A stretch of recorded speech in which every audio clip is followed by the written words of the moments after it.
کا نام لے کر اسرائیل کی جانب سے شرارت کی جا رہی ہے کہ جو خلیجی ممالک ہیں وہ براہ راست ان حملوں میں شامل ہو جائیں اور ایران کے خلاف وہ محاذ بنا لیں اور ایران پر ہر جانب سے حملہ کیا جائے۔ اب تک بہت ریسٹرینٹ سے کام لیا، جو بڑے ممالک ہیں جیسے سعودی عرب ہے اور ترکیہ ہے، انہوں نے ریسٹرینٹ سے کام لیا اور اس جنگ کا حصہ نہیں بنے۔ لیکن جو تاثر دیا جا رہا ہے جو ایران کی جانب، جو اسرائیل کی جانب سے، امریکہ کی جانب سے، جو مغربی ذرائع ابلاغ ہیں، انہوں نے بھی بڑی بڑی رپورٹیں جاری کر دی ہیں کہ ایران نے بہت زیادہ ڈرونز حملے کیے ہیں، بہت زیادہ میزائل حملے کیے ہیں۔ یعنی انہوں نے جو رپورٹ جاری کی ہے اس کے مطابق ایران نے تقریباً 2500 سے زائد جو ہیں وہ وہاں پر ڈرون حملے کیے ہیں، اور ان ڈرون حملوں میں بہت زیادہ نقصان ہو چکا ہے۔ یعنی 2000 ڈرون حملے ہیں، 500 میزائل ہیں۔ یہ 2000 ڈرون حملے اور 500 میزائل جو ہیں یہ اسرائیل پر نہیں داغے گئے، یہ خلیجی ممالک پر داغے گئے، یہ سعودی عرب پر داغے گئے، یا متحدہ عرب امارات پر، کویت پر، بحرین پر، اس کے علاوہ یہ ترکیہ پر، آذربائیجان پر۔ یہ وہ تمام ممالک ہیں جن پر یہ کہا جا رہا ہے کہ یہ ایران کی جانب سے میزائل داغے گئے ہیں، ڈرون حملے کیے گئے ہیں، جس میں بہت سارا املاک کو نقصان پہنچا اور بہت سارے افراد اپنی جان سے گئے۔ اگرچہ ایران نے یہ وضاحت بھی کی ہے، ان سربراہان مملکت سے رابطہ بھی کیا ہے کہ ہمارا ہدف صرف اور صرف امریکی مفادات ہیں، ہم ان گلف ممالک کے اندر شہریوں کو نقصان نہیں پہنچا رہے، لیکن اس کے باوجود بھی کولیٹرل ڈیمیج کی صورت میں بہت سارا نقصان ہو چکا ہے۔ دوسری جانب جو اس وقت جو نئے جو وہاں پر رہبر کا انتخاب ہوا ہے، اس کے بعد امریکہ جو ہے بہت زیادہ دھمکیاں دے رہا ہے، اور وہ کہہ رہا ہے کہ ہم اس رہبر کو بھی شہید کر دیں گے، کیونکہ ہم نے پچھلے رہبر کو بھی شہید کیا، ہم کسی ایسے لیڈر کو وہاں پر رہنے نہیں دیں گے، زندہ رہنے کی اجازت نہیں دیں گے، پنپنے نہیں دیں گے ایران کے اندر، جو امریکی مفادات کے خلاف ہوگا۔ ڈونلڈ ٹرمپ کہتے ہیں کہ وہ یہ جو مجتبہ ہیں، جو آیت اللہ مجتبہ، ان کو بھی نشانہ بنائیں گے اور یہ بھی بہت زیادہ عرصے تک زندہ نہیں رہ سکیں گے۔ انہوں نے کہا کہ ایران کی قیادت کے لیے ان کے پاس کچھ نام ہے، وہ ابھی شیئر نہیں کرنا چاہ رہے، لیکن جو متبادل قیادت کے طور پر ان کے پاس کچھ ایسے نام موجود ہیں جو ایران کا کنٹرول سنبھال سکتے ہیں، اور ایران کا کنٹرول سنبھالنے کے بعد ان کے امریکہ کے ساتھ تعلقات ٹھیک ہو سکتے ہیں اور خطے میں امن آ سکتا ہے۔ اور خطے میں امن اس وقت تک نہیں آئے گا جب تک امریکی مفادات کا تحفظ نہیں کیا جائے گا۔ دوسری جانب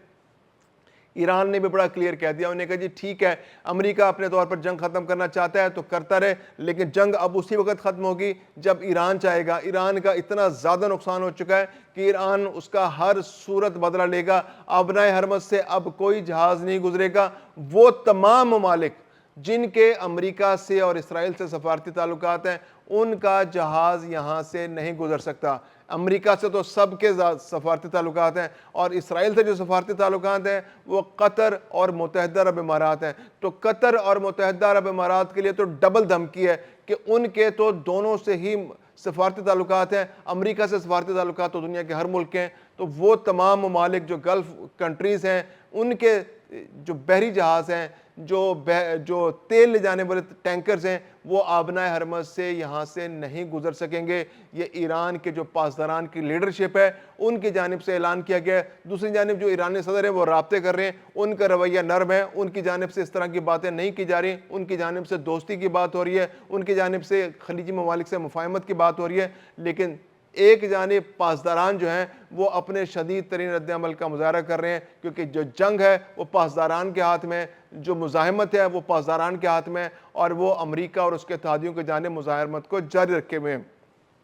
اور جو میسج کمیونیکیٹ کیا جا رہا ہے وہ یہ کمیونیکیٹ کیا جا رہا ہے کہ اگر ایران میں تیل کے ذخائر کو نقصان پہنچایا جائے گا تو پھر خلیجی ممالک کے اندر بھی تیل کے ذخائر کو نقصان پہنچایا جائے گا۔ اگر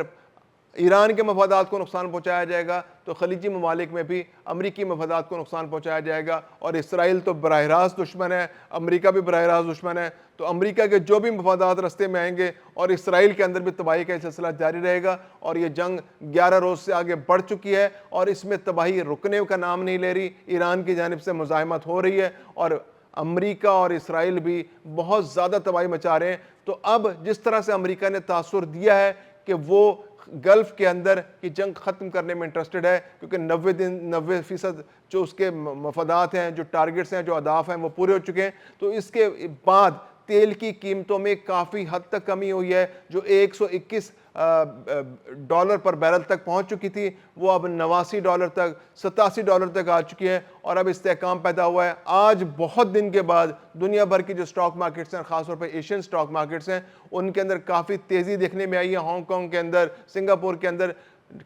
ساؤتھ کوریا کے اندر، ایون پاکستان کے اندر جو ٹریڈنگ ہے وہ بہت ہائیسٹ لیول پر جا رہی ہے۔ ایک ہی دن میں 11,000 پوائنٹ سے زیادہ کا اضافہ ہو گیا ہے۔ تو یہ ایک اچھی خبر ہے دنیا کے لیے۔ جنگ ختم ہونی چاہیے، جنگ کا فوری خاتمہ ہونا چاہیے، کیونکہ یہ اس نے اس پورے خطے کے امن کو خطرے میں ڈال دیا ہے، یہاں پر ترقی کے پہیے کو روک دیا ہے۔ جو کاروبار زندگی ہے وہ بری طرح متاثر ہوئے ہیں، اور اب امید کی جا رہی ہے کہ جلد از جلد اس کو سمیٹا جائے گا اور حالات نارملائزیشن کی طرف واپس آئیں گے۔